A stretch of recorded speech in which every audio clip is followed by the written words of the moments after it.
Donc on voit que en fait, d'après ce qu'il dit ici Rabbi Nathan, toutes les disputes qu'il y a entre les gens, c'est parce qu'en fait, ils ont des manques, ils ont des frustrations. Et ces frustrations et ces manques, ça les fait accuser les autres, ça les fait mettre en rapport de jalousie, de comparaison avec les autres. Mais c'est pas parce que les autres, ils sont différents qu'ils ont ce problème. C'est que si la personne était rassasiée, alors comme on dit, elle ne regarderait pas dans l'assiette de l'autre. Pourquoi elle regarde dans l'assiette de l'autre? Parce qu'elle n'a pas assez mangé. Donc ça commence les comparaisons. Mais si quelqu'un est satisfait de sa vie, si quelqu'un est bien dans sa peau, il est shalom avec tout le monde, il n'a pas de problème. Parce qu'il n'y a personne qui représente en fait la fin la fin imaginaire de sa frustration.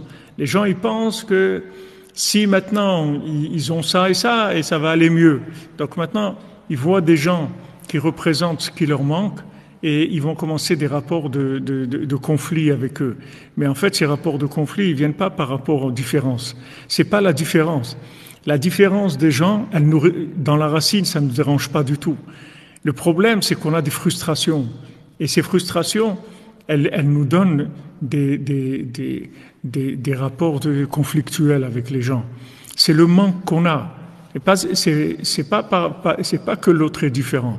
Vous voyez des gens différents, ils ne dérangent pas du tout. Quand vous êtes bien dans votre peau, personne ne vous dérange.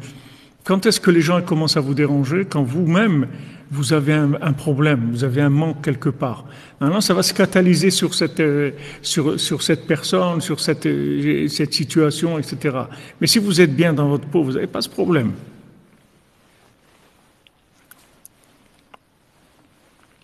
Parce qu'il dit que à cet arbre de vie là, Yeshmazon de Kula, il y a la nourriture pour tout le monde. C'est-à-dire tout le monde trouve son. Comme je vous disais tout à l'heure, quand les gens viennent chez le tzaddik, chacun il trouve de quoi manger chez le tzaddik. Il trouve ce qu'il a besoin. Donc il ne va pas commencer à se disputer avec l'autre. Donc, quand il commence à se disputer, ça veut dire que maintenant c'est fini. Il vit plus en connexion avec le tzaddik. Il vit maintenant en connexion avec ce que lui il a compris du tzaddik. Comme Rav Naftali, quand il demande à Rabbeinu, mais pourquoi vous parlez avec des gens de la rue comme ça? Rabbeinu, ses élèves, c'était des tzadikim. Rav Naftali, Rabbi Nathan, Rav Shmuel Laizik, Rav Baron de Rouvre, Rav Yudel, c'était des grands tzadikim. Il dit, pourquoi vous parlez avec les gens de la rue? Et Rabbeinu lui dit, et avec vous? Tu t'es pas demandé pourquoi je parle avec vous? Il dit, vous êtes comme une plume sur vos vêtements. Je vous souffre, je vous envoie au bout du monde. Ça, c'est des tzadikim comme eux. À plus forte raison des gens comme nous aujourd'hui, que vraiment on doit faire profil bas, que déjà le tzadik, il est d'accord de s'occuper de nous. Au Hachem, il faut garder que ce rapport-là. Il ne faut pas commencer à rentrer, je sais ça, tu sais rien du tout. Tu sais rien de Rabbeinu. Tu ne sauras jamais rien de Rabbeinu dans ce monde. Comme dit Rav Amram Lachman, alvaï que je puisse comprendre une parole profane de Rabbeinu 10 000 ans après la résurrection des morts. Une parole profane de Rabbeinu. On ne comprend rien de Rabbeinu, c'est rien. Il faut entretenir cette ignorance-là, cette crainte du kavod, cette irata kavod, cette irata aromemut, cette crainte de la grandeur du tzaddik. Et pour ça, il y a un respect.